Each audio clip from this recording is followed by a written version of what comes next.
I'm a friendly math teacher. What do you know about that? Welcome to JCTC. We are so glad to have you, and I want to really compliment you. This is a huge step. It is not easy to take on something as daunting as college.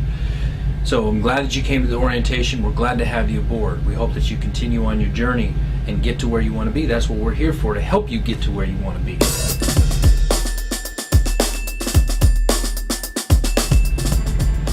Hi there. Let me introduce myself. My name is Ben Ashrenbrenner. I'm a math faculty here and the Jefferson Jumpstart coordinator. And that means that really I love math. I just have to be honest with you. And I know you probably don't feel the same way, but don't feel bad about it. It's okay for you not to like math. It's totally fine. But I do want you to know that math is going to be part of your journey here in college. Let me kind of break something down for you just about this sort of basic math setup here. There's a dividing line between what we call developmental and college level. Okay? Developmental is supposed to develop the skills that will allow you to be successful in college. And we have a very simple dividing system in terms of numbering the classes, which is things that are less than 100 are developmental and things that are greater than 100 are college level.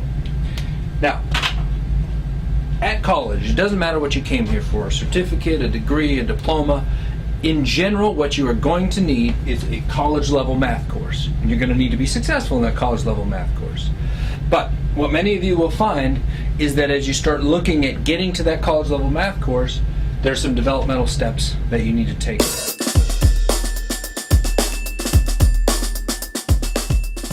And one of the things that I really want to make clear to you is that you have options and choices in the path that you take. How much you like math and how hard you're willing to work at doing math is going to, in some part, affect which path you choose. Because if you want to take the hardest path, then you got to be prepared to do all that work. So I want to kind of break down the math paths for you. I think you have in your notebook, or maybe the SOAR advisor is going to give you a piece of paper that's got the 3 basic math paths that we have developed here at JCTC. It looks a little bit like this. On the right side of your page is the hardest path, and it's the traditional path. It's the path that leads through all that algebra. That's basic algebra, that's intermediate algebra, and it leads to college algebra. College algebra is kind of the gold standard of math classes. For college level math, it's accepted in lots of different colleges, no questions asked. These other math paths are different math paths, which may be something that you want to think about if math is not your favorite thing to do. There's a math path to Math 110, and that's what a lot of people choose for if they're just getting an associate's degree. And there's a math path that leads directly to 146. And 146 is a class which a lot of people take instead of college algebra because it transfers and is good for a bachelor's degree, but it's a slightly less algebra-centric path. You get to do more problem solving, more real-world applied math. Okay? So that's a basic breakdown of how the math courses are separated and what the math paths look like. This is a really important document as you think about where you're going to head. And of course in your FYE class you're going to be doing some thinking specifically about careers and majors, so you get some time to really think about that. But that math path is an important thing to think about, because check this out. I'm ready to blow your mind. Math is the #1 obstacle in students completing successfully their degree here at JCTC. Not just at JCTC, all over the country. Let me say it again. Math is the most significant obstacle that students face in getting their degree, in accomplishing what they came here to accomplish.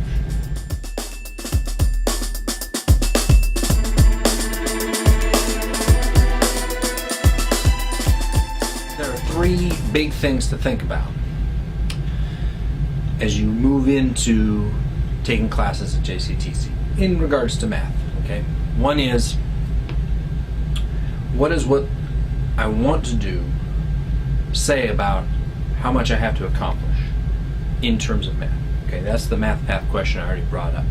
The second is, what way of taking math is going to suit me best? And that's a question that comes in when you start talking to an advisor, because you're going to have options. You could take it online, you could take it in a computer lab, you could take it in a regular classroom. So you really want to think about, like, what suits me best as a student. And maybe you don't know the answer to that when you just get started, and you gotta just, you know, find something that works in your schedule. But as you go on, you want to be asking that question of yourself. And the third question is, where am I going to start off on this math ladder? Now, you've already taken the placement test, but it may be worth thinking about looking at a program like Jefferson Jumpstart Boot Camps, which would allow you to, you know, prepare for that placement test and take it again. Because surprise, surprise, if you hadn't thought about math in years and you just walked in and took the placement test and you don't remember how to add fractions or solve an equation for x, like, that's not a big surprise. If you don't use math, you lose it. It's just like many things in life. And so it might be worth you going back and thinking about investing some time in that process.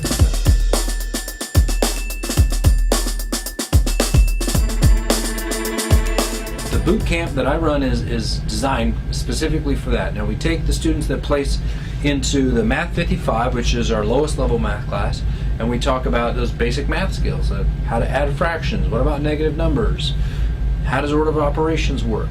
And we also talk about other things like we talk about basic study skills in math class and what it takes to be a good math student, note-taking skills, that sort of thing. It's a great experience, so you want to think about doing that. But regardless of whether you replace or not, you want to think about how to get started in math as soon as possible. I know it's a lot to think about. But I wanted to make this video to kind of give you some top things to think about in terms of math.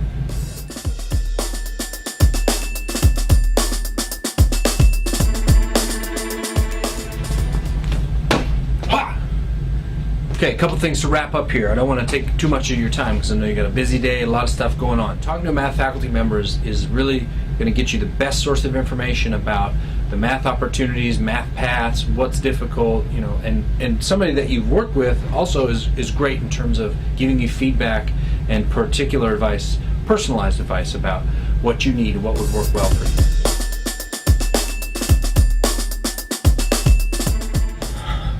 Okay, we're almost done here. But before we go, I got a real quick question for you. Ready for it?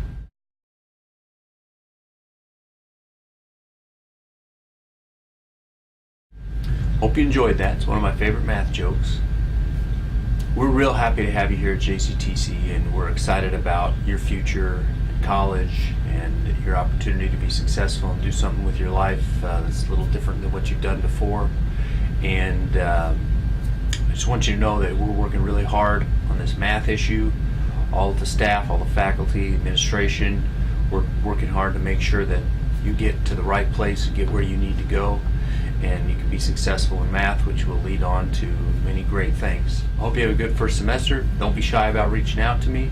Looking forward to seeing you in the hallways and in the math lab. Go get it.